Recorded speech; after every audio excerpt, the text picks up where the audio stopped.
आमची तर त्यांना जाहीर आव्हान आहे, एकदा त्या ठिकाणी होऊन तरी जाऊन द्या. लोकांना पण कळून द्या की जनता कोणासोबत आहे. बॅलेट पेपरवर निवडणुका घ्या ना.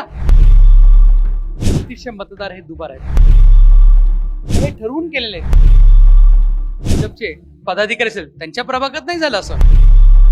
एकत्रित केलेली ही मिली बघत आहे. मोठ्या प्रमाणात या याद्या कसे काय बदलतात. मुद्दामून केलेला हा घोळ आहे. निवडणूक हायजॅक करते. तर याद्या दुरुस्त केल्या नाही तर. नमस्कार, मी Deepak Darade. For the people news मध्ये आपलं सर्वांचं स्वागत आहे. मंडळी, मतदार याद्यांमधले घोळ आपण गेले कित्येक दिवस ऐकतोय. त्यावरच्या चर्चा, त्यावरचं त्या संदर्भात झालेले आरोप आणि त्याच्यावरती निवडणूक आयोगाकडून आलेलं प्रत्युत्तर, हे सगळ्या गोष्टी आपल्यापर्यंत पोहोचत आहेत. परंतु ग्राउंड लेवलला काय परिस्थिती आहे आता? जी चर्चा, जे तुम्हाला आठवत असेल, विरोधी पक्षनेते राहुल गांधी यांनी ज्यावेळी राष्ट्रीय स्तरावरती हा मतदार याद्यांमधला घोळ ज्यावेळी उपस्थित केला, त्यावेळी खूप मोठी खळबळ या देशामध्ये उडाली होती. आता ते राष्ट्रीय स्तरावरचा प्रश्न हा एकदम थेट ग्राउंड लेवलपर्यंत आलेला आहे. म्हणजे आपण आता पुणे शहरात आहे. पुणे महापालिकेची निवडणूक कधीही जाहीर होऊ शकते. अशा परिस्थितीमध्ये पुण्यामध्ये काय परिस्थिती हे जाणून घेण्याचा ज्यावेळी आम्ही प्रयत्न केला, तर पुण्यामध्ये काँग्रेसचे माजी नगरसेवक आहेत अविनाश बागवे, त्यांच्या प्रभाग क्रमांक 22 मध्ये आणि त्याच्या आजूबाजूच्याही प्रभागामध्ये काय नेमकी परिस्थिती मतदार याद्यांच्या संदर्भात आहे, त्यांनी खूप आक्षेप नोंदवलेले आहेत आणि ते आत्ता माझ्या सोबत आहेत. आपलं मनापासून स्वागत आहे. नेमकं काय परिस्थिती तुम्हाला जाणवली? तुम्ही मतदार याद्यांचा खूप बारकाईनं अभ्यास करताय. काय गोष्टी आढळल्यात त्याच्यामध्ये? मी सर्वप्रथम तर दीपकजी आपले मनापासून आभार व्यक्त करतो की हे इतका ज्वलंत आणि महत्वाचा प्रश्न आपण लोकांसमोर त्या ठिकाणी आणताय. वास्तविक पाहता अनेक मतदानाच्या वेळेस आपण त्या ठिकाणी बघितलं, निवडणुकीमध्ये लोकसभा असेल, विधानसभा असेल किंवा मागची महानगरपालिका असेल, की काही प्रमाणात नावं इकडे तिकडे जातात, कोणाचं नाव त्या ठिकाणी राहतं. परंतु ह्या वेळेस पहिल्यांदा बघितलं की महानगरपालिकेने, प्रशासनाने अभूतपूर्व गोंधळ त्या ठिकाणी मतदार याद्यांमध्ये केलेला आहे. की एखादा प्रभाग जो त्या ठिकाणी 2-2, 3-3 भागामध्ये फोडलेला आहे, त्याच्या बाउंड्रीची जर काही नावं इकडे तिकडे झाली तर आम्ही समजू तरी शकतो की जे करणारे आहेत अधिकारी, त्यांना त्या भागाचं माहीत नसेल आणि त्यांना त्या ठिकाणी चुकीचं एक त्या ठिकाणी अनइंटेन्शनल मिस्टेक झाली. परंतु ज्या पद्धतीत गोंधळ झालाय तो त्या ठिकाणी मी आपल्या फक्त थोडेसे निदर्शन आणतो. आम्ही प्रशासन देखील भेटलोय, त्यांना निवेदन दिले. उद्या आमचं फायनल त्या ठिकाणी निवेदन आम्ही रिटर्नमध्ये पुटअप करणार आहोत. आम्हाला त्यांनी आश्वासित केलंय की आम्ही त्या ठिकाणी दुरुस्त करतोय, पण ते आता वेळ सांगू शकेल. आपण जर बघितलं की माझा जो प्रभाग आहे, प्रभाग क्रमांक 22 काशेवाडी डायस प्लॉट, ह्या प्रभागामध्ये जवळजवळ त्या ठिकाणी 3600 मतदार हे दुबार आहेत. 3600 म्हणजे 3700 मतदार हे दुबार आहेत. आम्ही जेव्हा बघितले की आजूबाजूचे देखील ते प्रभाग बघितले, जर 23 क्रमांक प्रभाग, रविवारपेठ, नानापेठ, तर तिथं त्या ठिकाणी 2154 लोकांची दुबार नाव आहेत. जो आमच्या लगतचा दुसरा जी बाउंड्री आहे ते प्रभाग क्रमांक 26 गुरुवारपेठ, इथं 1278 नावं ही दुबार त्या ठिकाणी. हे मी तुम्हाला एक्झॅक्ट फिगर्स का सांगू शकतो, कारण आम्ही ते सगळ्यांच्या याद्या एक्सेल शीटमध्ये कन्वर्ट केल्या, त्यांना विधानसभेच्या याद्यांसोबत मॅप केलं आणि तेव्हा ते आम्ही हे पायलट म्हणून आमच्या 2-3 प्रभागामध्ये केलं. तेव्हा हे आमच्या निदर्शन आलं. हे करत असताना दुबार नावं तर आहेतच, आपण त्या ठिकाणी दुसरं बघितलं की सिंगल नेम्स, म्हणजे काही लोकांची जी नावं आहेत ती नावं एकच. आता हे बघा, याच्यामध्ये ह्या मतदाराचं नाव, त्याचं नाव आहे आबिद, वडिलांचं नाव आहे नमूद. कोण आहे? आबिद खान आहे, शेख आहे, पठाण आहे, काही माहित नाही. तसे असे ही पण यादी मोठी. इथं पण बघा मतदारांचं नाव, म्हणजे मुद्दामून काही ठराविक समाजाचं आणि ठराविक लोकांचं, म्हणजे उद्या तिथं त्यांना वाद घालणार, तिथं जे BLO हे बसलेत पोलिंग एजंट, ते त्यांना मतदान करून देणार नाही आणि त्यांच्या मतदानाच्या हक्कापासून वंचित राहणार. हेच त्यांनी व्यवस्थित नाव जर दिलं असतं तर ही प्रसंग झाला नसता. हा एक मुद्दा. दुसरा त्या ठिकाणी आपण बघितला की दुसरी नावं, म्हणजे इतर प्रभागातली नावं, आमच्या प्रभागामध्ये प्रभाग 22 मध्ये 5200 नावं हे इतर प्रभागातली आहेत आणि केवळ बाउंड्री मधली नाहीत. आपण ही सूची जर बघितली, याच्यामध्ये आपल्याला दिसेल की कुठल्या कुठल्या भागातून, महर्षीनगर, बिबवेवाडी, कात्रस कोंढवा रोड, त्या ठिकाणी डायस प्लॉटच्या लगतचा जो परिसर आहे ते सोडाच, पण त्या ठिकाणी अप्पर इंद्रानगर, गुरुवारपेठ, रविवारपेठ, या सगळ्या भागातली नाव आहेत. आणि हे जरी आमची एक्सेल शीटली, ही त्यांची यादी आहे, त्यांनी दिलेली यादी. आता बंदिवान मारुती मित्र मंडळ, हे प्रभाग क्रमांक 26 मधला भाग आहे. हा प्रभाग क्रमांक 26 मधले इतकी सगळी नावं ही आमच्या प्रभागामध्ये टाकली, इतक्या मोठ्या प्रमाणात.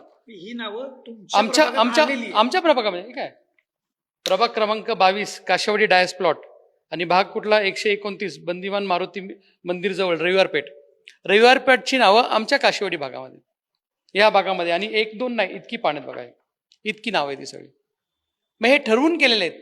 आमच्या त्या ठिकाणी आपण जर बघितलं की छोटी मोठी यादी नाही, तेच परिस्थिती सगळीकडेच. महर्षी नगरची असेल, मार्केट यार्डचे इथले असेल, आंबेडकर नगर झोपडपट्टी असेल, या सगळ्या झोपडपट्टीमध्ये देखील ही सगळी नावं आलीत. मग इतक्या मोठ्या प्रमाणात या याद्या कसे काय बदलतात, कसे काय हे करतात, याचं जर तुम्ही थोडक्यात जर पाहिलं तर इथे जे भाग आहेत वेगळे वेगळे, म्हणजे दुसऱ्या प्रभागातले आमच्या भागात जे आलेत 23 मधले 18 भाग आमच्या प्रभागात आलेत. त्या ठिकाणी रविवारपेठ गुरुवारपेठ त्या भागातले जे प्रभाग क्रमांक 26 आहेत त्याचे 5 भाग आलेत रविवार नानापेठले. आणि मार्केट यार्डचे जे प्रभाग क्रमांक 21 आहेत त्याच्यामधले 169 भाग आलेत. म्हणजे किती मोठ्या प्रमाणात त्या भागातले, म्हणजे जवळ 2,500-3,000 हजार मतदार आमच्या प्रभागात आलेत. हा सगळा जर त्या ठिकाणी बघितला तर तो 5,200 मतांचा फरक त्या ठिकाणी गेला. दुबार नावांची यादी जर आपण बघितली तर ती तर वेगळीच आहे. या ठिकाणी आपण हे बघितलं, हे आमच्या प्रभागातले दुबार नाव आहेत सगळे, हे इतके मोठ्या प्रमाणात बघा 2,500 नावं जे आहेत हे सगळे दुबार. हे काय उदाहरणादाखल दाखवता येतील? ठीक आहे, इथं बघा ना, शेख परवेज अकबर या ठिकाणी 3, शेख परवीन सलीम 3-4 वेळेस नावं, यांचे सगळे नावासहित पत्त्यासहित एपिक नंबर सहित त्या ठिकाणी आम्ही काढले. कुठलेही तुम्ही घ्या, सगळ्यांचे हे नावं. याच्यातलं एक सगळ्यात फॅन्टॅस्टिक उदाहरण जर तुम्हाला सांगायचं असेल, अशी बरीच नावं. आता हे प्रभाग 22 मधले, हीच गोष्ट प्रभाग 23 मध्ये, त्याच्यामध्ये इतकी नावं दुबार आहेत. 2-4 नावं वेगळी असली, डबल असली, आम्ही समजू शकतो ना. इतक्या मोठ्या प्रमाणात नावं दुबार कशी असू शकतात? म्हणजे याचा अर्थ प्रशासनाने मुद्दामून केलेला हा घोळ आहे. आणि याचे एक तुम्हाला अनेक उदाहरण सांगतो. हे दुबार नावांच्या यादीमधलं आमच्या प्रभागामधलं, आमच्या भागामधलं जे लोक आहेत, हा बघा, भाटिया हरमीत सिंग गुरुदत्त सिंग आमच्या भागातला काशीवाडीतलं, त्या ठिकाणी 157 नंबरच्या यादीमध्ये, एकाच यादीमध्ये एकाच ठिकाणी त्याचं 4 वेळा नाव आहे. हे यादीमध्ये इथं 2दा आहे, तीच 157 नंबरची यादी इथे एकदा आहे, आणि परत 157 नंबरची यादी इथे एकदा आहे. असं एकाच यादीमध्ये 4 वेळा आहे. ही गोष्ट ज्या वेळेस राज्य सरकारच्या विधानसभेची यादी जेव्हा आपण घेतो, ते बघा, एकाच यादीमध्ये एकाच पानावर त्या व्यक्तीचं 4 वेळा फोटो आहे, 4 वेळा नाव आहेत, फोटो सेम, नाव सेम, वय सेम, सगळं त्या ठिकाणी असताना प्रशासन दुरुस्ती करत नाही. म्हणजे केवळ मुद्दामून केलेला आणि घातलेला घोळ आहे हे याच्यावरनं स्पष्ट होतंय. मयत लोकांची नावं, आता मयत लोकांचं त्या ठिकाणी अनेक लोक, आम्ही आमच्या सरकारची घरातली उदाहरण दिले. माझ्या आजीचं नाव, माझ्या हे काकांचं नाव जे त्या ठिकाणी काही वर्षापूर्वी दगावले होते, आम्ही लोकसभेच्या वेळेस आम्ही अर्ज केला, मी माझा अर्ज दिला त्या ठिकाणी, त्यांना त्यांचे डेथ सर्टिफिकेट सोबत त्यांचा विधानसभेला अर्ज दिला, तरी सुद्धा त्यांची नावं वगळली नाही आणि आताही परत त्या ठिकाणी हे करतात. अशी परिस्थिती प्रशासनाने घातली. आणि आमच्या प्रभागाचं हे जर बघितलं की त्या ठिकाणी दुबार नावं जे 3,000 आहेत, त्या ठिकाणी बाहेरचे स्थलांतरित, म्हणजे आमच्या भागात जे मार्केट यार्ड असेल, रविवारपेठ असेल, इथल्या भागातली हे 5,200 असे सगळे मिळले जर कलेक्टिव्हली बघितलं तर 10,000 मतांचा फरक होतो. तुम्ही विचार कर, जर 73,000 मतांच्या ठिकाणी आहे, तिथं 10,000 मतं जर त्यातल्या 50% जरी आले, 5,000 जरी त्या ठिकाणी कोणी कुठल्या संबंधित पक्षाला किंवा ठराविक लोकांना जर टाकले, तर कुठून निर्णय कसा जाईल हा आपण बघू शकता. पुणे महानगरपालिकेचा इतिहास आहे की काही उमेदवार, काही सभासद, काही मागच्या निवडणुकीमध्ये 1 मतांनी निवडून आलेत. मग जिथं 1 मतांनी आणि 4 मतांनी 5 मतांनी नगरसेवक महानगरपालिकेत निवडून येतात, तिथं जर 4-4, 5-5 हजार एक गट्टा मतदान जर हे प्रशासनाच्या चुकीमुळे जर दुसरीकडे जात असेल, तर निर्णय त्या ठिकाणी हा व्यवस्थित येईल का याची शंका सामान्य कार्यकर्त्यांमध्ये पण आहे आणि आमच्या सारख्या त्या ठिकाणी पक्षाच्या पदाधिकाऱ्यांमध्ये देखील आहे. म्हणून तुम्ही जो या ठिकाणी मुद्दा उपस्थित केला की हे प्रशासनाकडून जाणीवपूर्वक केलंय, असाच प्रश्न उज्ज्वल केसकर जे भाजपचे ज्येष्ठ नेते आहेत त्यांनी उपस्थित केला होता. त्यांचं असं मत आहे की पुण्यातले जे काही माननीय जे आहेत सो कॉल्ड नेते, त्यांनी आणि प्रशासकीय अधिकाऱ्यांची मिलीभगत करून त्या ठिकाणी अशा पद्धतीची दुबार तिबार नावं केलेली आहेत किंवा डुप्लिकेट मतदार घुसवलेत. आणि हे सगळ्याच पक्षांमधले आहेत, केवळ एका पक्षामधले नाही आहेत. तुमचं काय मत आहे याच्याविषयी? 100% याच्यावर त्या ठिकाणी त्यांनी जे सांगितलं आमचंही तेच मत आहे की प्रशासनातल्या काही लोकांनी, काही अधिकाऱ्यांनी आणि काही नेत्यांनी एकत्रित केलेली ही मिली बघत आहे आणि ठराविक लोकांना मदत करण्यासाठी हे केलेत. हे तुम्ही बघितलं की जे सत्ताधारी भाजपचे पदाधिकारी असेल त्यांच्या प्रभागात नाही झालं असं. जे विरोधी पक्षातले आहेत किंवा जे भाजपला जड झालेत त्यांच्याच प्रभागामध्ये असं केले. म्हणजे हे मुद्दामून ठरवून केल्यासारखे. पण त्यांनी किती जरी असं काय केलं तर आमच्यासारखे कार्यकर्ते याच्यावर लक्ष ठेवून आहेत. आम्ही प्रशासनाला त्या ठिकाणी विनंतीपूर्वक लोकशाही मार्गाने विनंती केली, आम्ही लेखी अर्ज दिलाय, पुरावे सादर केलेत. जरी हे सगळं केल्यानंतर देखील प्रशासनाने राजकीय दबावापोटी जर हे काही याच्यात दुरुस्ती केली नाही आणि मतदार याद्या दुरुस्त केल्या नाही तर मोठ्या प्रमाणात आम्ही रस्त्यावर उतरून त्या ठिकाणी आंदोलन करू. वेळ प्रसंगी चक्काजाम आंदोलन करायची जरी प्रसंग आला तरी त्या ठिकाणी आम्ही मागं हटणार नाही. पण हा त्या ठिकाणी लोकशाहीचा खून होताना आम्ही मुख गुळीन गप बसणार नाही. म्हणून प्रशासनाला आमची आपल्या माध्यमातून विनंती आहे की हा घोळ आपण वेळेत दुरुस्त करा, मतदार याद्या दुरुस्त करा आणि त्या ठिकाणी आपण मतदानाला सामोरं जावा अशी आमची त्यांना नम्र विनंती आहे. आणि राहिला प्रश्न, काही लोक, काही पदाधिकारी, काही सत्ताधारी लोक यांना वाटत असेल की असा घोळ करून आम्ही त्या ठिकाणी हे करणार तर आम्ही तसा होऊन देणार नाही. आमची तर त्यांना जाहीर आव्हान आहे, तुम्हाला एवढी खुमखुमी असेल आणि तुम्हाला एवढं त्या ठिकाणी स्वतःवर म्हणता ना आम्ही इतकं विकासाची कामं केली, इतके लोक सोबत आहेत, मग बॅलेट पेपरवर निवडणुका घ्या ना. मग तुम्ही कशाला ईव्हीएम वर घेता? या ठिकाणी आपल्या देशामध्ये तेलंगणा असेल, त्या ठिकाणी पश्चिम बंगाल असेल, तुमचं कर्नाटक असेल किंवा केरळ असेल, इथंही काही राज्यांमध्ये स्थानिक स्वराज्य निवडणुका हे बॅलेट पेपरवर होतात, ईव्हीएम वर होत नाहीत. मग तुमच्या खासदार इथला तुमच्या पक्षाचा, मुख्यमंत्री तुमच्या पक्षाचा, केंद्रातले पंतप्रधान तुमच्या पक्षाचे, मग बॅलेट पेपरवर निवडणुका का नाही घेत? एकदा त्या ठिकाणी होऊन तरी जाऊन द्या. लोकांना पण कळून द्या की जनता कोणासोबत आहे, जनतेची खरी आवाज काय. तुम्ही ईव्हीएम मध्ये गोंधळ करता. तुम्ही मतदान झाल्यानंतर देखील आकडेवारी जाहीर करत नाही. आपण विधानसभेचं उदाहरण बघितलं.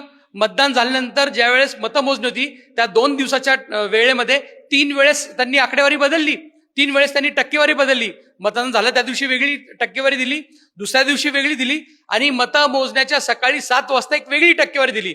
मग हा इतका मोठा फरक होतो कसा काय? छोटा मोठा नाही, लाखोंमध्ये फरक होतो तो. म्हणजे याच्यावरूनच कळतं की हे प्रशासन निवडणूक आयोगाच्या काही अधिकाऱ्यांना मिळून त्या ठिकाणी निवडणूक हायजॅक करते. म्हणून आमचं त्यांना विनंती आहे, तुम्ही एकदा मतपत्रिकेवर या ठिकाणी तुम्ही मतदान घ्या. याच्यामुळे एक फायदा होणार, दुबार असो, मयत असो, स्थलांतरित असो, त्याला मतपत्रिकेमध्ये मतं टाकण्यासाठी यावं लागेल आणि म्हणून ते मतपत्रिकेवर घेत नाहीत. कारण दुबार टाकायची, स्थलांतरित दाखवायची आणि त्या ठिकाणी मतदान झालं असं त्या ठिकाणी खोटं सांगून मतं वाढवायची आणि एका ठराविक पक्षाला, ठराविक नेत्यांना निवडून आणायचं, हा त्या ठिकाणी त्याचा मागचा त्यांचा हेतू आहे असं माझ्यासारख्या कार्यकर्त्याला वाटतं. खूप गंभीर आरोप आणि आक्षेप या ठिकाणी अविनाश यांनी उपस्थित केलेले आहेत. त्यांनी उदाहरणं दिलेली आहेत की कशा पद्धतीनं दुबार नावं झालेली आहेत, तिबार नावं झालेली आहेत, कशा पद्धतीनं फोटोसह सुद्धा त्या ठिकाणी आपण बघितलंय, त्यांनी दाखवलेलं आहे. आणि एक त्यांनी सांगितलंय, म्हणजे आपण राष्ट्रीय स्तरावरती हा जो या सगळ्या मतदार याद्यांच्या घोळाच्या विरोधातला जो काही आक्षेप बघितला तो स्थानिक पातळीपर्यंत कशा पद्धतीनं पोहोचलाय याचं हे उदाहरण आहे. निवडणूक आयोग या प्रकाराला गांभीर्यानं घेईल अशी अपेक्षा आहे आणि पारदर्शकपणे निवडणुका आपल्याकडं होतील आणि योग्य उमेदवार त्याच्यातून निवडला जाईल ही अपेक्षा करूयात. कॅमेरामॅन रोहित वनकटेसह मी Deepak Darade, for the people news, Pune.